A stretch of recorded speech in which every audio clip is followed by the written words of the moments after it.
ಮಕ್ಕಳಲ್ಲಿ speech delay ಅನ್ನೋದು ಯಾಕೆ ಆಗ್ತಿದೆ? ಮಾತು ತೊದಲು ಇರಬಹುದು ಅಥವಾ ಮಾತಿನ ವಿಳಂಬ.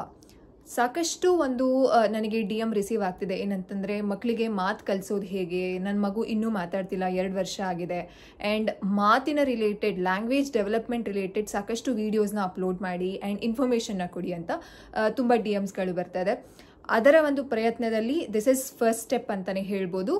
This is all about speech delay ಮತ್ತು ಮಾತಿನ ವಿಳಂಬ. ಈ ಇನ್ಫಾರ್ಮೇಷನ್ನ ಪ್ರತಿಯೊಬ್ಬ ಪೇರೆಂಟ್ಗಳು ಅರ್ಥ ಮಾಡ್ಕೊಳ್ಳೋದು ತುಂಬ ಇಂಪಾರ್ಟೆಂಟ್ ಆಗುತ್ತೆ. ಹುಟ್ಟಿದಾಗ್ಲಿಂದನೇ ಮಗುವಿನ ಲ್ಯಾಂಗ್ವೇಜ್ ಅನ್ನೋದು ಶುರುವಾಗುತ್ತೆ. ಮಗು ಮಾತಾಡಿದ ಮೇಲೆ ಲ್ಯಾಂಗ್ವೇಜ್ ಅನ್ನೋದು ಶುರುವಾಗೋದಿಲ್ಲ. ಹೇಗಪ್ಪ, ಹುಟ್ಟಿದ ಮಗು 0 to 6 months ಕೆಲವು ಲ್ಯಾಂಗ್ವೇಜ್ಗಳು ಮಕ್ಕಳಲ್ಲಿ ಇರುತ್ತೆ. ಅದರ ಡೀಟೇಲ್ಡ್ ಮೈಲ್ಸ್ಟೋನ್, ಹುಟ್ಟಿದಾಗಿಂದ 6 monthsವರೆಗೂ ಮಕ್ಕಳಲ್ಲಿ ಲ್ಯಾಂಗ್ವೇಜ್ ಮೈಲ್ಸ್ಟೋನ್ ಅನ್ನೋದು ಯಾವುದಿರಬೇಕು ಅಂತ ನಾನು ಮುಂದಿನ ವಿಡಿಯೋದಲ್ಲಿ ನಾನು ಅದನ್ನು ನಿಮಗೆ ಇನ್ಫಾರ್ಮೇಷನ್ನ ಕೊಡ್ತೀನಿ. ಆದರೆ ಈ ಲ್ಯಾಂಗ್ವೇಜ್ ಡಿಲೇ ಆಗ್ತಿರೋದಕ್ಕೆ ಪೇರೆಂಟ್ಸ್ಗಳ ಮಿತ್ ಅನ್ನೋದು ತುಂಬ ದೊಡ್ಡ ಪಾತ್ರ ವಹಿಸುತ್ತೆ. ಯಾವ ರೀತಿ ಮಿತ್ತು ಮತ್ತು ಯಾವ ಏಜ್ಗೆ, ಎಕ್ಸಾಂಪಲ್ ಇವಾಗ 1 ವರ್ಷಕ್ಕೆ ಎಷ್ಟು ಮಾತಾಡಬೇಕು ಮಗು, 2 ವರ್ಷಕ್ಕೆ, 3 ವರ್ಷಕ್ಕೆ, ಈ ರೀತಿಯಾದ ಇನ್ಫಾರ್ಮೇಷನ್ನ ಪ್ರತಿಯೊಬ್ಬ ಪೇರೆಂಟ್ಗಳು ತಿಳ್ಕೊಳ್ಳೋದು ತುಂಬ ಇಂಪಾರ್ಟೆಂಟ್. ಮಗುಗೆ ಸ್ಪೀಚ್ ಡಿಲೇ ಆದಮೇಲೆ ಮಗುನ ನಾವು ಸ್ಕ್ರೀನಿಂಗ್ ಮಾಡಿಸಿ, ಅಸೆಸ್ಮೆಂಟ್ ಮಾಡಿಸಿ, ಥೆರಪಿ ಕೊಡಿಸೋದಕ್ಕಿಂತ ಮುಂಚೆನೇ ನಾವು ಈ ಅಂಡರ್ಸ್ಟ್ಯಾಂಡಿಂಗ್ನ ತಿಳ್ಕೊಬೇಕಾಗತ್ತೆ. ಇದನ್ನು ನಾವು ಅರ್ಥ ಮಾಡ್ಕೊಳ್ಬೇಕಾಗತ್ತೆ. So let's start the video. Hi all, this is Veena Krishna. Welcome back to ನಮ್ಮ ಮಕ್ಕಳಿಗಾಗಿ by Veena Krishna.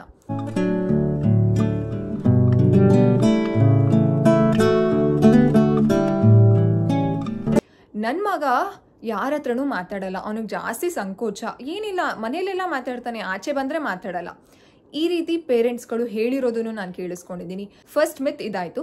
And second ಮಿತ್ ಯಾವುದು ಅಂತಂದರೆ, ನಮ್ಮ ಕಡೆ ಎಲ್ಲರೂ ಮಾತಾಡಿದ ಲೇಟೆ. ನನ್ನ ಹಸ್ಬೆಂಡು 5 ವರ್ಷಕ್ಕೆ ಮಾತಾಡಿದ್ರಂತೆ, ನಾನೂ ಸ್ವಲ್ಪ ಮಾತಾಡಿದ್ದೆ ಲೇಟ್ ಅನಿಸುತ್ತೆ, ನಮ್ಮ ಅತ್ತೆ ಮಾವ ಎಲ್ಲರೂ ಹೇಳ್ತಿರ್ತಾರೆ ಮಕ್ಕಳು ಲೇಟಾಗಿ ಮಾತಾಡ್ತಾರೆ, ಏನು ತೊಂದರೆ ಇಲ್ಲ ಅಂತ. ಮೂರನೇ ಮಿತ್ತು, ಹುಡುಗಿರು ಸ್ವಲ್ಪ ಫಾಸ್ಟಾಗಿ ಮಾತಾಡ್ತಾರೆ, ಹುಡುಗರು ಎಲ್ಲಾದ್ರಲ್ಲೂ ಸ್ಲೋನೇ, ಹುಡುಗರು ಸ್ವಲ್ಪ ಲೇಟಾಗೆ ಮಾತಾಡೋದು, ಏನೂ ತೊಂದರೆ ಇಲ್ಲ. ನೆಕ್ಸ್ಟ್ ಮಿತ್ತು, ನನ್ನ ಮಗುಗೆ ಜಾಸ್ತಿ ನಾನು ಫೋನ್ ಕೊಡ್ತೀನಿ, TV ತೋರಿಸ್ತಿರ್ತೀನಿ, ಅದಕ್ಕೆ ಅವ್ನು ಮಾತಾಡಲ್ಲ. ಇದು ನಿಜವಾದ ರೀಸನ್. ಇದನ್ನು ಮಿತ್ ಅಂತ ಹೇಳೋದಕ್ಕಿಂತ ಇದು ಸತ್ಯ, ತುಂಬ ದೊಡ್ಡ ಸತ್ಯ ಇದು. ಮಕ್ಕಳಿಗೆ ಸ್ಕ್ರೀನ್ ಕೊಟ್ಟರೆ ಮಕ್ಕಳು ಮಾತಾಡಲ್ಲ, ಮಾತಾಡೋದು ತುಂಬ ಲೇಟ್ ಆಗುತ್ತೆ. ನೆಕ್ಸ್ಟ್ ಮಿತ್ ಯಾವುದು ಅಂತಂದರೆ, ನಮ್ಮ ಮನೇಲಿ ನಾವು ನಮ್ಮ ಹಸ್ಬೆಂಡು ತೆಲುಗು ಮಾತಾಡ್ತಾರೆ ಅಂತಂದರೆ, ನಮ್ಮ ಅತ್ತೆ ಮಾವ ನಮ್ಮ ಹಸ್ಬೆಂಡ್ ಎಲ್ಲ ತೆಲುಗು ಮಾತಾಡ್ತಾರೆ, ನಾನು ಕನ್ನಡ ಮಾತಾಡ್ತೀನಿ, ಅದಕ್ಕೆ ಮಗುಗೆ ಮಾತು ಬರ್ತಿಲ್ಲ. ಮನೆಯಲ್ಲಿ 2 ಲ್ಯಾಂಗ್ವೇಜ್ನ ಮಾತಾಡಿದ್ರೆ ಮಕ್ಕಳಿಗೆ ಮಾತು ಲೇಟ್ ಆಗುತ್ತಾ, ವಿಳಂಬ ಆಗುತ್ತಾ? ಖಂಡಿತವಾಗ್ಲೂ ಇಲ್ಲ. ಮಕ್ಕಳು 2 ಲ್ಯಾಂಗ್ವೇಜ್ ಅಲ್ಲ, 5 ಲ್ಯಾಂಗ್ವೇಜ್, 10 ಲ್ಯಾಂಗ್ವೇಜ್ ಕಲಿಯೋಷ್ಟು ಮಕ್ಕಳ ಬ್ರೈನ್ ಅಷ್ಟು ಶಾರ್ಪ್ ಇರುತ್ತೆ. ಇದು ಮಿತ್ ಆಗಿರುತ್ತೆ. ಇದೇ ರೀತಿ ಸಾಕಷ್ಟು ಮಿತ್ಗಳು ಅಂದರೆ ನಮ್ಮ ಸುತ್ತಮುತ್ತ ನಡೀತಾ ಇದೆ. ಇದು ಮಕ್ಕಳ ಲ್ಯಾಂಗ್ವೇಜ್ ಮೇಲೆ ಪೇರೆಂಟ್ಸ್ಗಳು ಬೇಗ ಅವೇರ್ನೆಸ್ನ ತಗೊಳ್ದೇನೆ, ಅಂತಂದರೆ ಎಚ್ಚೆತ್ಕೊಳ್ದೇನೆ ಮಕ್ಕಳ ಲ್ಯಾಂಗ್ವೇಜ್ ಡೆವಲಪ್ಮೆಂಟ್ ಅನ್ನೋದು ಡಿಲೇ ಆಗ್ತಿದೆ. ಆ್ಯಂಡ್ ನೆಕ್ಸ್ಟ್ ಇನ್ನೊಂದು ದೊಡ್ಡ ಮಿತ್ ಯಾವುದು ಅಂತಂದರೆ, ನಾವು ಎಲ್ಲರೂ ಕೆಲ್ಸಕ್ಕೆ ಹೋಗ್ಬಿಡ್ತೀವಿ, ಮಗು ಹತ್ರ ಯಾರೂ ಮಾತಾಡಲ್ಲ, ಅದಕ್ಕೆ ಮಗುವಿನ ಮಾತು ಲೇಟ್ ಆಗ್ತಿದೆ. ಇದು ಒಂದು ಥರ ಸತ್ಯ ಅಂತಲೇ ಅಂದ್ಕೊಳ್ಬೋದು. ಏನಕ್ಕಂತಂದರೆ, ಮಗುಗೆ ಎಕ್ಸ್ಪೋಜರ್ ಇಲ್ಲ ಮಾತಿನ ಬಗ್ಗೆ. ಆದರೆ ಇದರಿಂದನೇ ಇದೇ ಕಾರಣ ಅಂತ ಹೇಳೋದಕ್ಕಾಗೋದಿಲ್ಲ. ಈ ರೀತಿಯಾದ ಸಾಕಷ್ಟು ಪೇರೆಂಟ್ಗಳು ಮಿತ್ಗಳನ್ನ ನಂಬಿಕೊಂಡು, ಇಲ್ಲ ಬಿಡು ಮಗು ಮಾತಾಡುತ್ತೆ, 5 ವರ್ಷ ಆದರೂ ಮಾತಾಡಲಿ, ಏನು ಮಾತು ಬರುತ್ತೆ, ಮಾತು ಬಂದಮೇಲೆ ಮಗು ಬಾಯಿ ನಿಲ್ಸೋಕ್ಕಾಗತ್ತಾ, ಮಾತಾಡ್ತಾರೆ ಬಿಡಿ. ನನಗೆ ತುಂಬ ಜನ ಹೇಳಿದ್ದಾರೆ, ನೀನು ಜಾಸ್ತಿ ಅದಿತಿ ಜೊತೆ ನಿನ್ನ ಮಗಳ ಜೊತೆ ಜಾಸ್ತಿ ಮಾತಾಡಿ ತುಂಬ ಮಾತಾಡ್ತಾಳೆ, ಸ್ವಲ್ಪ ದಿನ ಆದಮೇಲೆ ನಿನಗೆ ಅನಿಸುತ್ತೆ ನೋಡು ಯಾಕಾರ ಇಷ್ಟು ಮಾತಾಡ್ತಾಳೆ, ಬಾಯಿ ಮುಚ್ಚಮ್ಮ ಅಂತ ನೀನೇ ಹೇಳ್ತೀಯ ಅಂತ. ಖಂಡಿತವಾಗ್ಲೂ ನಾನು ಯಾವತ್ತೂ ಅದಿತಿಗೆ ಬಾಯಿ ಮುಚ್ಚಮ್ಮ ಅಂತ ಹೇಳಲ್ಲ. ಯಾಕಂತಂದರೆ ಮಕ್ಕಳ ಲ್ಯಾಂಗ್ವೇಜ್ ಮೈಲ್ಸ್ಟೋನ್ ಅನ್ನೋದು ಅಷ್ಟು ಇಂಪಾರ್ಟೆಂಟ್. ಪ್ರತಿಯೊಂದು ಏಜ್ಗೆ, ಎಕ್ಸಾಂಪಲ್ 1 ವರ್ಷಕ್ಕೆ, 1.5 ವರ್ಷಕ್ಕೆ, 2 ವರ್ಷಕ್ಕೆ, 2 ರಿಂದ 3 ವರ್ಷಕ್ಕೆ ಲ್ಯಾಂಗ್ವೇಜ್ ಮೈಲ್ಸ್ಟೋನ್ ಅನ್ನೋದು ತುಂಬ ಚೆನ್ನಾಗಿ ಡೆವಲಪ್ ಆಗಬೇಕು. ಈ ಲ್ಯಾಂಗ್ವೇಜ್ ಮೈಲ್ಸ್ಟೋನ್ ಅದರ್ ಮೈಲ್ಸ್ಟೋನ್ಗೆ ಕನೆಕ್ಷನ್ ಆಗಿರುತ್ತೆ. ಸೋಷಿಯಲ್ ಸ್ಕಿಲ್ಸ್ಗೆ ಇರ್ಬೋದು, ಕಾಗ್ನಿಟಿವ್ ಡೆವಲಪ್ಮೆಂಟ್ಗೆ ಇರ್ಬೋದು, ಫೈನ್ ಮೋಟರ್ ಸ್ಕಿಲ್ಸ್ಗೆ ಇರ್ಬೋದು, ಇಮ್ಯಾಜಿನೇಷನ್ ಸ್ಕಿಲ್ಸ್ಗೆ ಇರ್ಬೋದು, ಎಕ್ಸ್ಪ್ರೆಸಿವ್ ಲ್ಯಾಂಗ್ವೇಜ್ಗೆ ಇರ್ಬೋದು, ಇದೆಲ್ಲದಕ್ಕೂ ಕನೆಕ್ಟ್ ಆಗಿರುತ್ತೆ. ಸೊ ಆ ರೀತಿಯಾದ ಅಂದ್ಕೊಂಡಿರುವಂತಹ ಜನಗಳಿಗೆ ನಾನು ಏನು ಹೇಳಕ್ಕೆ ಇಷ್ಟಪಡ್ತೀನಿ ಅಂತಂದರೆ, ಇದೆಲ್ಲನೂ ಮೈಲ್ಸ್ಟೋನ್. ಈ ಮೈಲ್ಸ್ಟೋನ್ ಕರೆಕ್ಟಾಗಿ ರೀಚ್ ಆದರೆ ಮಗುವಿನ ಗ್ರೋತ್ ಆ್ಯಂಡ್ ಡೆವಲಪ್ಮೆಂಟಲ್ಲಿ ಯಾವುದೇ ರೀತಿ ತೊಂದರೆ ಇಲ್ಲ. ಈ ರೀತಿ ಅಂದ್ಕೊಂಡು ಮಗುಗೆ ಇಟ್ಸ್ ಓಕೆ, ಮಗು ಮಾತಾಡುತ್ತೆ, ಮಾತಾನೆ ಬಂದೇ ಬರುತ್ತೆ ಅಂತ ದಯವಿಟ್ಟು ನೀವು ವಿಳಂಬ ಮಾಡಬೇಡಿ. ನಾನಿವಾಗ ಹೇಳುವಂತಹ ಸ್ಟ್ಯಾಂಡರ್ಡ್ ಅಂತಂದರೆ, 1 ವರ್ಷಕ್ಕೆ ಮಕ್ಕಳು ಮಿನಿಮಮ್ 1 ವರ್ಡ್ 1 ವರ್ಷದೊಳಗಡೆ 1 ರಿಂದ 2 ವರ್ಡ್ ಮಾತಾಡಬೇಕು. ಯಾವ ವರ್ಡ್ ಅಂತಂದರೆ, ಅಮ್ಮಂಗೆ ಅಮ್ಮ ಅಂತ ಹೇಳೋದು, ಅಪ್ಪಂಗೆ ಅಪ್ಪ ಅಂತ ಹೇಳೋದು, ತಾತಂಗೆ ತಾತ ಅಂತ ಹೇಳೋದು. ಈ ವರ್ಡ್ಸ್ಗಳನ್ನ ಫೆಮಿಲಿಯಾರಿಟಿ ಅರ್ಥ ಮಾಡಿಕೊಂಡು ಮಗು ಅಂತಂದರೆ ಕರೆಕ್ಟಾಗಿ ಚೆನ್ನಾಗಿ ಕೋರಿಲೇಷನ್ನ ಮಾಡಬೇಕಾಗುತ್ತೆ. ಆ್ಯಂಡ್ ಸಿಂಪಲ್ ಜೆಸ್ಚರ್ಸ್ನ ಮಾಡಬೇಕಾಗುತ್ತೆ. ಬಾಯ್ ಮಾಡೋದಿರ್ಬೋದು, ಹಾಯ್ ಮಾಡೋದಿರ್ಬೋದು, ಕ್ಲ್ಯಾಪ್ ಮಾಡೋದಿರ್ಬೋದು, ಈ ರೀತಿಯಾದ ಒಂದು ಸಿಂಪಲ್ ಜೆಸ್ಚರ್ಸ್ನ ಮಾಡಬೇಕಾಗುತ್ತೆ 1 ವರ್ಷದ ಮಗು. ಅದೇ 1.5 ವರ್ಷದ ಮಗು ಮಿನಿಮಮ್ 4ರಿಂದ 5 ವರ್ಡ್ಸ್ನ, ಮೀನಿಂಗ್ಫುಲ್ ವರ್ಡ್ಸ್ನ ಮಾತಾಡಬೇಕಾಗುತ್ತೆ. ಐದರ್ ಅಪ್ಪ ಅಮ್ಮ, ಅದು ಆಲ್ರೆಡಿ 1 ವರ್ಷದಲ್ಲಿ ಬಂದಿರುತ್ತೆ. ಬಂದಿಲ್ಲ ಅಂತಂದರೆ ಅಟ್ಲೀಸ್ಟ್ 1.5 ವರ್ಷದಲ್ಲಿ ನೀವು ಇದನ್ನು ಟ್ರ್ಯಾಕ್ ಮಾಡಿ. 4ರಿಂದ 5 ವರ್ಡ್ಸು ಮಗು ಮಾತಾಡಲೇಬೇಕು. ಅಮ್ಮ, ಅಪ್ಪ, ತಾತ, ಬಾಲು, ನಾಯಿ, ಬೊಬ್ಬ, ಈ ರೀತಿಯಾದ ವರ್ಡ್ಸು ಮಗು 1.5 ವರ್ಷ ಅಂತಂದರೆ 18 ತಿಂಗಳ ಒಳಗಡೆ ಮಗು ಮಾತಾಡಲೇಬೇಕಾಗತ್ತೆ. ನೆಕ್ಸ್ಟು 2 ವರ್ಷದಲ್ಲಿ ಮಗು ಯಾವ ಒಂದು ಲ್ಯಾಂಗ್ವೇಜ್ ಮೈಲ್ಸ್ಟೋನ್ನ ರೀಚ್ ಆಗಿರಬೇಕು ಅಂತಂದರೆ 5 to 6 ವರ್ಡ್ಸ್ನ ಮಗು ಮೀನಿಂಗ್ಫುಲ್ ವರ್ಡ್ಸ್ನ ಮಾತಾಡಲೇಬೇಕು. 5 to 6 ವರ್ಡ್ಸ್ ಕೆಲವು ಮಕ್ಕಳುಗಳಲ್ಲಿ ಇನ್ನೂ ಜಾಸ್ತಿ ಇರುತ್ತೆ. That's completely normal. ಭಯ ಪಡಬೇಡಿ, ಏನಪ್ಪ ನನ್ನ ಮಗು ಜಾಸ್ತಿ ಮಾತಾಡ್ತಿದೆ ಅಂತ ಯಾವುದೇ ಕಾರಣಕ್ಕೂ ಭಯ ಪಡಕ್ಕೆ ಹೋಗಬೇಡಿ. ಇಷ್ಟು ಮಿನಿಮಮ್ ಸ್ಟ್ಯಾಂಡರ್ಡ್, ಇಷ್ಟು ಬಂದಿರಲೇಬೇಕು. ಆವಾಗ ಮಗುವಿನ ಲ್ಯಾಂಗ್ವೇಜ್ ಮೈಲ್ಸ್ಟೋನ್ ಅನ್ನುವಂಥ ಒಂದು ಇಂಪಾರ್ಟೆಂಟ್ ಮೈಲ್ಸ್ಟೋನ್ನ ಮಗು ಟಿಕ್ ಮಾಡಿದೆ ಅಂತ ಅರ್ಥ. ಮಿನಿಮಮ್ 5 to 6 ವರ್ಡ್ಸ್ ಮಗುಗೆ ಇರಲೇಬೇಕಾಗತ್ತೆ. ಅದೇ 2ರಿಂದ 3 ವರ್ಷ ಬಂದಾಗ ಮಗುವಿನ ಒಂದು ಲ್ಯಾಂಗ್ವೇಜಲ್ಲಿ ಸಾಕಷ್ಟು ಒಂದು ದೊಡ್ಡ ಮೈಲ್ಸ್ಟೋನ್ಗೆ ಮಗು ಕಾಲಿಡತ್ತೆ.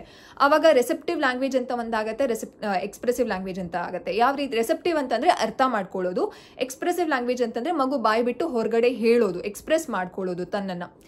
ಅದೇ 2ರಿಂದ 3 ವರ್ಷದಲ್ಲಿ ರೆಸೆಪ್ಟಿವ್ ಲ್ಯಾಂಗ್ವೇಜ್ ಅಂತಂದರೆ ಒಂದು ಸಿಂಪಲ್ ಅಂಡರ್ಸ್ಟ್ಯಾಂಡಿಂಗ್ ಅಂತಂದರೆ ಹೋಗಿ ಬಾಲ್ ಎತ್ಕೊಂಡು ಬಾ ಅಂತಂದರೆ 2 ಸ್ಟೆಪ್ ಇನ್ಸ್ಟ್ರಕ್ಷನ್ಸ್ನ ಮಗು ಫಾಲೋ ಮಾಡೋದು ಅಂತಂದರೆ ರೆಸೆಪ್ಟಿವ್ ಅರ್ಥ ಮಾಡ್ಕೊಳ್ಳೋದು. ಎಕ್ಸ್ಪ್ರೆಸಿವ್ ಲ್ಯಾಂಗ್ವೇಜಲ್ಲಿ 2ರಿಂದ 3 ಸೆಂಟೆನ್ಸ್ ಯಾವುದು ಅಂತಂದರೆ ಅಪ್ಪ ಬಾ, ಅಪ್ಪ ತಗೊಳ್ಳಿ, ಈ ರೀತಿಯಾದ ಒಂದು ವರ್ಡ್ಸ್ನ ಮಗು 2ರಿಂದ 3 ವರ್ಷದಲ್ಲಿ ಮಾಡಬೇಕಾಗುತ್ತೆ. ಈ ರೀತಿ ಸೆಂಟೆನ್ಸ್ 2ರಿಂದ 3 ವರ್ಡ್ಸ್ ಇರುವಂತಹ ಸೆಂಟೆನ್ಸ್ನ ಮಕ್ಕಳು ಅರ್ಥ ಮಾಡ್ಕೊಳ್ಬೇಕು ಮತ್ತು ಅದನ್ನು ಬಾಯಿ ಬಿಟ್ಟು ಮಗು ಹೇಳಬೇಕಾಗತ್ತೆ. ಸೊ ಇದು ಪ್ರತಿಯೊಂದು ರಿಲೇಟೆಡ್ ಆಗಿರಬೇಕಾಗತ್ತೆ. ಯಾವುದು ಅನ್ರಿಲೇಟೆಡ್ ಇನ್ಸ್ಟ್ರಕ್ಷನ್ಸ್ನ ಅಥವಾ ಅನ್ರಿಲೇಟೆಡ್ ಒಂದು ಎಕ್ಸ್ಪ್ರೆಸಿವ್ ಒಂದು ಟಾಕ್ ಇರ್ಬೋದು, ಸೆಂಟೆನ್ಸ್ ಇರ್ಬೋದು ಮಾಡಬಾರ್ದು. ರಿಲೇಟೆಡ್ ಆಗೇ ಇರಬೇಕು. ಅಪ್ಪ ತಗೊಳ್ಳಿ ಇರ್ಬೋದು ಅಥವಾ ಅಪ್ಪ ಬನ್ನಿ ಹೋಗೋಣ, ಈ ರೀತಿಯಾದ ಒಂದು ಸೆಂಟೆನ್ಸ್ನ 2ರಿಂದ 3 ವರ್ಷದೊಳಗಡೆ ಮಕ್ಕಳು ಮಾಡಬೇಕಾಗತ್ತೆ. ಆ್ಯಂಡ್ ನೆಕ್ಸ್ಟ್ ಇನ್ನೊಂದು 3 ಸೆಂಟೆನ್ಸ್ ಯಾವುದು ಅಂತಂದರೆ ಹೋಗ್ಬಿಟ್ಟು ರೂಮ್ಗೆ ಹೋಗ್ಬಿಟ್ಟು ಇದನ್ನ ಇಟ್ಬಿಟ್ಟು ಬಾ, ಈ ರೀತಿಯಾದ ಒಂದು ಇನ್ಸ್ಟ್ರಕ್ಷನ್ಸ್, ಈ ರೀತಿಯಾದ ಒಂದು 2 ಪಾರ್ಟ್ಸ್ ಇನ್ಸ್ಟ್ರಕ್ಷನ್ಸ್ ಅಂತ ಹೇಳ್ತೀವಿ. ರೂಮ್ ಒಳಗಡೆ ಹೋಗ್ಬಿಟ್ಟು ಇದನ್ನ ಇಟ್ಬಿಟ್ಟು ಬಾ ಅಂತಂದರೆ 2 ಪಾರ್ಟ್ ಇನ್ಸ್ಟ್ರಕ್ಷನ್. ಒಳಗಡೆ ಹೋಗೋದೊಂದು, ರೂಮ್ ಒಳಗಡೆ ಇಟ್ಬಿಟ್ಟು ಬರೋದೊಂದು. ಸೊ 2 ಪಾರ್ಟ್ ಇನ್ಸ್ಟ್ರಕ್ಷನ್ಸ್ನು ಮಗು 2ರಿಂದ 3 ವರ್ಷದೊಳಗಡೆ ಮಗು ಅಚೀವ್ ಮಾಡಬೇಕಾಗಿರುತ್ತೆ. ನಾನು ಈ ವಿಡಿಯೋದಲ್ಲಿ ಮಿತ್ಸ್ಗಳನ್ನ ತುಂಬ ಪೇರೆಂಟ್ಸ್ಗಳು ಫಾಲೋ ಮಾಡ್ತಿರ್ತಾರೆ ಅಂತಂದರೆ ನಂಬಿಟ್ಟು ವೆಯ್ಟ್ ಮಾಡ್ತಿರ್ತಾರೆ. ದಯವಿಟ್ಟು ವೆಯ್ಟ್ ಮಾಡೋಕ್ಕೆ ಹೋಗ್ಬಿಡಿ. It's my humble request. ಈ ವಿಡಿಯೋನ ಯಾರ್ಯಾರು ನೋಡ್ತಿದ್ದೀರಾ ಅವ್ರಿಗೆ ನನ್ನ ಹಂಬಲ್ ರಿಕ್ವೆಸ್ಟ್ ಏನು ಅಂತಂದರೆ ಮಕ್ಕಳ ಏಜ್ ಅನ್ನೋದು, ಈ ಅರ್ಲಿ ಏಜ್ ಏನಂತ ಇದೆ 0 to 6 years, ಆ ಏಜ್ ತಿರ್ಗಾ ವಾಪಸ್ ಬರೋದಿಲ್ಲ. ಈಗ maximum 90% of the brain development ಮಗುಗೆ ಆಗ್ತಾ ಇರುತ್ತೆ. ಈಗ ಮಕ್ಕಳು ಏನು ಕಲಿತಾರೋ ಅದೇ ಅವರ ಅಡಿಪಾಯ ಆಗಿರುತ್ತೆ. ಅದರಲ್ಲಿ ಲ್ಯಾಂಗ್ವೇಜ್ ಡೆವಲಪ್ಮೆಂಟ್ ಅನ್ನೋದು ತುಂಬ ಮುಖ್ಯವಾದ ಪಾತ್ರನ ವಹಿಸುತ್ತೆ. ನಾನು ಸಿಂಪಲ್ ಆಗಿ ನಿಮಗೆ ಹೇಳಿದ್ದೀನಿ 1 ವರ್ಷದೊಳಗಡೆ ಯಾವ ಒಂದು ಲ್ಯಾಂಗ್ವೇಜ್ ಮೈಲ್ಸ್ಟೋನ್ ಎಕ್ಸ್ಪೆಕ್ಟ್ ಮಾಡ್ಬೋದು. 1.5 ವರ್ಷ, 2 ವರ್ಷ, 2 ವರ್ಷದಿಂದ 3 ವರ್ಷ. ಇದೇ ರೀತಿ ನಾನು ಸಿಂಪಲ್ ಆಗಿ ಹುಟ್ಟಿದಾಗಿಂದ 6 ತಿಂಗಳವರೆಗೂ ನೀವೇನು ಎಕ್ಸ್ಪೆಕ್ಟ್ ಮಾಡ್ಬೋದು ಮಗುವಲ್ಲಿ ಲ್ಯಾಂಗ್ವೇಜ್ ಒಂದು ಮೈಲ್ಸ್ಟೋನಲ್ಲಿ. 6 ತಿಂಗಳಿಂದ 1 ವರ್ಷ, 1 ವರ್ಷದಿಂದ 1.5 ವರ್ಷ ಅಂತಂದರೆ ನಿಮಗೆ ಡೌಟ್ ಬರ್ಬೋದು, ಹುಟ್ಟಿದಾಗ್ಲಿಂದ 6 ತಿಂಗಳವರೆಗೂ ಮಗು ಮಾತಾಡುತ್ತಾ ಅಂತ. ಖಂಡಿತವಾಗ್ಲೂ ಮಕ್ಕಳ ಒಂದು ಮಾತು ಹುಟ್ಟಿದಾಗ್ಲಿಂದಾನೇ ಶುರು ಆಗಿರುತ್ತೆ. ನಿಮ್ಗೊಂದು ವಿಷಯ ಗೊತ್ತಾ, crying is also a language. ಹೌದು, ಮಗುವಿನ ಅಳು ಸಹ ಕ್ರೈಯಿಂಗ್, ಮಗುವಿನ ಅಳು ಸಹ ಒಂದು ಲ್ಯಾಂಗ್ವೇಜ್ ಅಂತಲೇ ನಾವು ಅರ್ಥ ಮಾಡ್ಕೊಳ್ಬೇಕಾಗತ್ತೆ. ಸೊ ಈ ಮಗುವಿನ ಅಳು ಲ್ಯಾಂಗ್ವೇಜ್ ಅಂತ ಅಂದರೆ ಇನ್ನು ಏನೇನೆಲ್ಲ ಮಾಡುತ್ತೆ ಮಗು, ಕೂ ಮಾಡುತ್ತೆ ಅಂತಂದರೆ ಬ್ಯಾಬ್ಲಿಂಗ್ ಮಾಡುತ್ತೆ, ಅಬ್ಬಬ್ಬಬ್ಬಮ್ಮ ದದ್ದದ, ಇದೆಲ್ಲನೂ ಮಗುವಿನ ಲ್ಯಾಂಗ್ವೇಜ್. ನಾವು ಹುಟ್ಟಿದಾಗ್ಲಿಂದಾನೇ ಅಂತಂದರೆ 0 to 6 months ನಾವು ಮಕ್ಕಳಲ್ಲಿ ಲ್ಯಾಂಗ್ವೇಜ್ ಕರೆಕ್ಟಾಗಿ ಆಗ್ತಿದೆಯಾ ಅಂತೆಲ್ಲ ಅರ್ಥ ಮಾಡ್ಕೊಳ್ಬೋದು. ನಾನು ಮುಂದಿನ ವೀಡಿಯೋಸಲ್ಲಿ ಖಂಡಿತವಾಗ್ಲೂ ಇದರ ರಿಲೇಟೆಡ್ ನಾನು ನಿಮಗೆ ಎಕ್ಸ್ಪ್ಲೇನ್ ಮಾಡ್ತಾ ಹೋಗ್ತೀನಿ ಯಾವ ರೀತಿ ಮೈಲ್ಸ್ಟೋನ್ ಇರುತ್ತೆ ಅಂತ. ಆದರೆ this is all about language delay ಮಕ್ಕಳಲ್ಲಿ ಈಗ ಜಾಸ್ತಿ ಆಗ್ತಿದೆ. ವರ್ಚುವಲ್ ಆಟಿಸಮ್ ಅಂತ ಆಗ್ತಿದೆ. ಸ್ಕ್ರೀನ್ ಟೈಮ್ ಅನ್ನೋದು ಮಕ್ಕಳಲ್ಲಿ ಜಾಸ್ತಿ ಆಗಿದೆ. ಮೊಬೈಲ್ ಕೊಟ್ಬಿಟ್ಟು ಮನೆಯಲ್ಲಿ ಅಮ್ಮಂದಿರು ಕೆಲಸ ಮಾಡ್ಕೊಂಡಿರ್ತಾರೆ, ಮಗು ಮೊಬೈಲಲ್ಲಿ ಟಿವಿಯಲ್ಲಿ ಮುಳುಗೋಗ್ಬಿಟ್ಟಿರುತ್ತೆ. ಇದರಿಂದನೂ ಜಾಸ್ತಿ ಲ್ಯಾಂಗ್ವೇಜ್ ಡಿಲೇ ಆಗ್ತಿದೆ. ಆದರೆ ಕಾರಣಗಳೇನು ಹೇಳ್ತಾರೆ ಅಂತಂದರೆ ಮಗು ನಾನು ಆಚೆ ಎಲ್ಲೂ ಕರ್ಕೊಂಡು ಹೋಗಲ್ಲ, ಅದಕ್ಕೋಸ್ಕರ ಮಗುಗೆ ಮಾತು ಡಿಲೇ ಆಗ್ತಿದೆ. ಇದೆಲ್ಲನೂ ರೀಸನ್ ಇರ್ಬೋದು. ಆದರೆ ಮನೆಯಲ್ಲೇ ನೀವೊಬ್ಬರೇ, ನನಗೂ ಅರ್ಥ ಆಗುತ್ತೆ, ಐ ಆಮ್ ಆಲ್ಸೋ ಮಾಮ್, ನಾನು ಪ್ರತಿಯೊಂದು ನಾನೇ ನೋಡಿಕೊಂಡು ನನ್ನ ಮಗಳಿಗೆ ಲ್ಯಾಂಗ್ವೇಜ್ ಡೆವಲಪ್ಮೆಂಟ್ ಇರ್ಬೋದು ಅಥವಾ ಪ್ರತಿಯೊಂದು ಡೆವಲಪ್ಮೆಂಟ್ನು ಮೈಲ್ಸ್ಟೋನ್ನ ರೀಚ್ ಮಾಡಿಸೋದಕ್ಕೆ I am trying my best. ಮನೆಯಲ್ಲಿ ಒಬ್ಬರೇ ಇದ್ದರೆ ಮಗುನ ಒಬ್ಬರೇ ನೋಡ್ಕೊಳ್ಬೇಕು, ಎಲ್ಲ ಕೆಲಸನೂ ಒಬ್ಬರೇ ಮಾಡಬೇಕು ಅಂತಂದರೆ ಮಕ್ಕಳ ಮೈಲ್ಸ್ಟೋನ್ ಖಂಡಿತವಾಗ್ಲೂ ಯಾವುದೇ ರೀತಿ ಡಿಲೇ ಆಗೋದಿಲ್ಲ.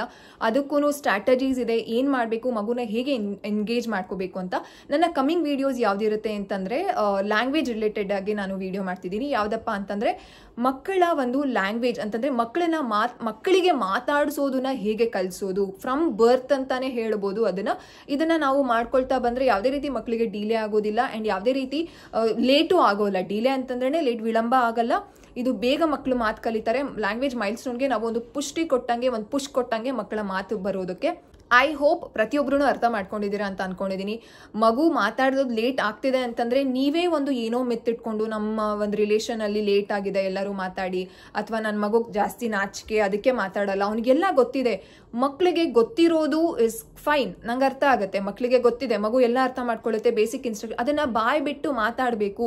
ಎಕ್ಸ್ಪ್ರೆಸಿವ್ ಲ್ಯಾಂಗ್ವೇಜ್ ಅನ್ನೋದು ತುಂಬ ಇಂಪಾರ್ಟೆಂಟ್ ಆಗುತ್ತೆ. ದಯವಿಟ್ಟು ನೀವು ನಿಮ್ಮ ಮಗುವಿಗೆ ಒಂದು ಏನಂತ ಹೇಳೋದು ಬೇಕಾಗಿರೋದನ್ನ ಕೊಡಿಸೋದಕ್ಕೆ ಖಂಡಿತವಾಗ್ಲೂ ಟ್ರೈ ಮಾಡಿ. ಈಗ ಲ್ಯಾಂಗ್ವೇಜ್ ಡಿಲೇ ಆಗ್ತಿದೆ ಅಂತಂದರೆ, ನಿಮ್ಮ ಮಗುವಿಗೆ ಲ್ಯಾಂಗ್ವೇಜ್ ಡಿಲೇ ಆಗಿದೆ ಅಂತಂದರೆ ಅದರಲ್ಲಿ ಯಾವುದೇ ರೀತಿ ಅವಮಾನ ಇಲ್ಲ ಅಥವಾ ಏನೂ ತೊಂದರೆ ಇಲ್ಲ. ಯಾರಿಗೂ ನೀವು ಎದುರ್ಕೊಳ್ಳುವಂತಹ ಅವಶ್ಯಕತೆ ಇಲ್ಲ. ಅಯ್ಯೋ ನನ್ನ ಮಗುಗೆ ಮಾತು ಬರ್ತಿಲ್ಲ ಅಂತಂದರೆ ಯಾರಿಗಾರ ಹೇಳಿದ್ರೆ ಏನು ಅನ್ಕೊಳ್ತಾರೋ, ಆಡ್ಕೊಳ್ತಾರೆ, ಆ ರೀತಿಯಾದ ಒಂದು ದಯವಿಟ್ಟು ಆ ಒಂದು ಏನಂತ ಹೇಳೋದು ಒಂದು ತಪ್ಪು ಒಂದು ಕಲ್ಪನೆಗೆ ನೀವೇ ಹೋಗಬೇಡಿ.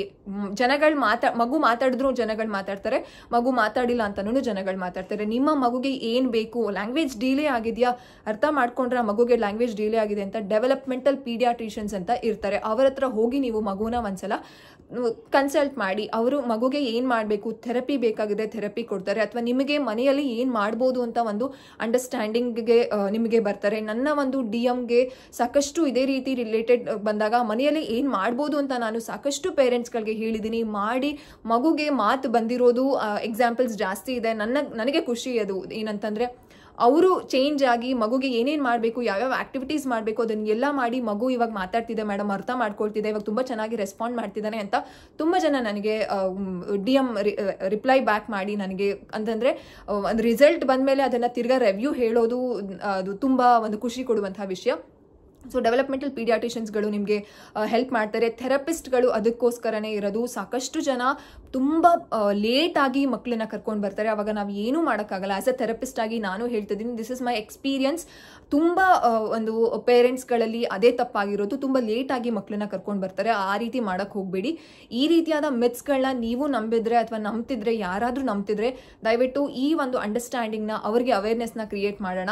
ಆ್ಯಂಡ್ ಮಕ್ಕಳಿಗೆ ಲ್ಯಾಂಗ್ವೇಜ್ ಡಿಲೇ ಯಾಕಾಗುತ್ತೆ ಅಂತ ನಮಗೆ ಗೊತ್ತಿದೆ ಅಂತಂದರೆ, ನಾನು ಆಲ್ರೆಡಿ ಕೆಲವು ವಿಡಿಯೋಗಳಲ್ಲಿ ನಿಮಗೆ ಹೇಳಿದ್ದೀನಿ ಯಾಕಪ್ಪ ಲ್ಯಾಂಗ್ವೇಜ್ ಲೇಟ್ ಆಗುತ್ತೆ ಅಂತ. ಸೊ ಅದು ಬಿಟ್ಟು ಈ ರೀತಿಯಾದ ಒಂದು ಮಿತ್ಸ್ನ ನಾವು ಅಂದ್ಕೊಂಡು ನನ್ನ ಮಗು ಇಟ್ಸ್ ಓಕೆ ಅಂತ, ಇಟ್ಸ್ ಓಕೆ ಖಂಡಿತವಾಗ್ಲೂ ಮಕ್ಕಳ ಮೈಲ್ಸ್ಟೋನಲ್ಲಿ ಇಟ್ಸ್ ಓಕೆ ಅನ್ನೋದು ಇಲ್ಲ. ಆನ್ ಟೈಮ್ ಆಗಲೇಬೇಕಾಗತ್ತೆ. ಈಗ 1 ವರ್ಷಕ್ಕೆ ಎಕ್ಸಾಂಪಲ್, ಈಗ 5 ವರ್ಷಕ್ಕೆ ಮಗು ಎಷ್ಟು ಮಾತಾಡಬೇಕು, ಒಂದು ಲಾಂಗ್ ಸೆಂಟೆನ್ಸಲ್ಲಿ ಮಾತಾಡಬೇಕು, ತುಂಬ ಒಂದು ಕ್ವೆಶ್ಚನ್ಸ್ ಮಾಡಬೇಕು, ಕ್ವೆಶ್ಚನ್ಸ್ನ ಅರ್ಥ ಮಾಡ್ಕೋಬೇಕು. 5 ವರ್ಷದಲ್ಲಿ ಮಗು ಮಾತಾಡ್ತಿಲ್ಲ ಅಂತಂದರೆ ಮಗುವಿನ ಏಜ್ 7 ವರ್ಷ 8 ವರ್ಷ ಆಗ್ತಾನೆ ಇರುತ್ತೆ, ಆದರೆ ಆ ಮೈಲ್ಸ್ಟೋನ್ ಡೆವಲಪ್ ಆಗಿರೋದಿಲ್ಲ. ಅದೇ ಆ ಮಗುವಿನ ಕ್ಲಾಸ್ಮೇಟ್ಸ್ ಏನಿರ್ತಾರೆ, ಫ್ರೆಂಡ್ಸ್ ಏನಿರ್ತಾರೆ, ಅವರ ಮೈಲ್ಸ್ಟೋನ್ ಚೆನ್ನಾಗಿ ರೀಚ್ ಆಗ್ತಿರುತ್ತೆ. ಅವಾಗ ನಿಮ್ಮ ಮಗುನೇ ಕೆಳಗಡೆ ಉಳಿಯುತ್ತಾ ಹೋಗುತ್ತೆ. ಅಂತಂದರೆ ಮಗುವಿನ ಒಂದು ಡಿಲೇ ಆಗುತ್ತೆ. ಮಗು ಬೇರೆಯವ್ರ ಜೊತೆ ಬೆರೆಯೋದಕ್ಕಾಗಲ್ಲ. ಏನಕ್ಕಂತಂದರೆ ಆ ಮಗು ಜಾಸ್ತಿ ಮಾತಾಡುತ್ತೆ, ಆ ಮಗು ಹೇಳಿದ ಈ ಮಗುಗೆ ಅರ್ಥ ಆಗಲ್ಲ, ಈ ಮಗು ಹೇಳ್ತಿರೋದು ಆ ಮಗುಗೆ ಅರ್ಥ ಆಗಲ್ಲ. ಈ ರೀತಿಯಾದ ಪ್ರಾಬ್ಲಮ್ಸ್ ಎಲ್ಲ ನಮ್ಮ ಒಂದು ಸಮಾಜದಲ್ಲಿ ತುಂಬ ಆಗ್ತಿದೆ. ಲ್ಯಾಂಗ್ವೇಜ್ ಡೆವಲಪ್ಮೆಂಟ್ ಡಿಲೇ ಆಗ್ತಿರೋದು ಇದೇ ಕಾರಣಕ್ಕೆ, ಪೇರೆಂಟ್ಸ್ಗಳಿಗೆ ಅವೇರ್ನೆಸ್ ಇಲ್ಲದೆ ಇರೋ ಕಾರಣ. ಆ್ಯಂಡ್ ಎಲ್ಲನೂ ನಾರ್ಮಲ್, ಮಗು ಮಾತಾಡುತ್ತೆ, ಲೇಟಾಗಾದರೂ ಮಾತಾಡಲಿ ಅನ್ನೋದು ತುಂಬ ತಪ್ಪು. ಸ್ಕ್ರೀನಿಂಗ್ ಮಾಡಿಸಿ ಅಂತಂದರೆ ಡೆವಲಪ್ಮೆಂಟಲ್ ಪೀಡಿಯಾಟ್ರಿಷಿಯನ್ ಹತ್ರ ಕರ್ಕೊಂಡು ಹೋಗಿ ಒಂದ್ಸಲ ಮೀಟ್ ಮಾಡಿಕೊಂಡು ಏನು ಹೇಳ್ತಾರೆ ಅನ್ನೋದನ್ನ ತಿಳ್ಕೊಂಡು, ನೀವೇನು ತಪ್ಪು ಮಾಡ್ತಿದ್ದೀರಾ ಅನ್ನೋದನ್ನ ತಿಳ್ಕೊಂಡು ಆ ತಪ್ಪನ್ನ ಸರಿ ಮಾಡಿಕೊಂಡ್ರೆ ಮಕ್ಕಳು ಮಾತಾಡ್ತಾರೆ. ನೆಕ್ಸ್ಟ್ ವಿಡಿಯೋದಲ್ಲಿ ಮಕ್ಕಳ ಒಂದು ಮಾತು ಚೆನ್ನಾಗಿ ಬರೋದಕ್ಕೆ, ಮಕ್ಕಳಿಗೆ ಮಾತು ಕಲಿಸೋದಕ್ಕೆ ಏನೇನೆಲ್ಲ ಆಕ್ಟಿವಿಟೀಸ್ ಮಾಡಿಸ್ಬೇಕು ಅಂತ ನಾನು ನೆಕ್ಸ್ಟ್ ವಿಡಿಯೋದಲ್ಲಿ ಅಪ್ಲೋಡ್ ಮಾಡ್ತೀನಿ. ಈ ವಿಡಿಯೋ ನಿಮಗೆ ಇಷ್ಟ ಆಗಿದೆ, ದಯವಿಟ್ಟು ನೀವಿನ್ನೂ ನನ್ನ ಚಾನಲ್ನ ಸಬ್ಸ್ಕ್ರೈಬ್ ಮಾಡ್ಕೊಂಡಿಲ್ಲ ಅಂತಂದರೆ ಈಗಲೇ ಸಬ್ಸ್ಕ್ರೈಬ್ ಮಾಡ್ಕೊಳ್ಳಿ. I hope I am very clear, ನಿಮಗೆ ಅರ್ಥ ಆಗಿದೆ ಅಂತ ಅಂದ್ಕೊಂಡಿದ್ದೀನಿ. ಏನಾದರೂ ಈ ಒಂದು ವಿಡಿಯೋ ರಿಲೇಟೆಡ್ ಆಗಿ ನಿಮಗೇನಾದರೂ ಮಾಹಿತಿ ಅಥವಾ ಪ್ರಶ್ನೆ ಇದ್ದರೆ ಖಂಡಿತವಾಗ್ಲೂ ಕಾಮೆಂಟ್ ಸೆಕ್ಷನಲ್ಲಿ ಕಾಮೆಂಟ್ ಹಾಕಿ, ನಾನು ರಿಪ್ಲೈ ಮಾಡ್ತೀನಿ. See you, tata, bye.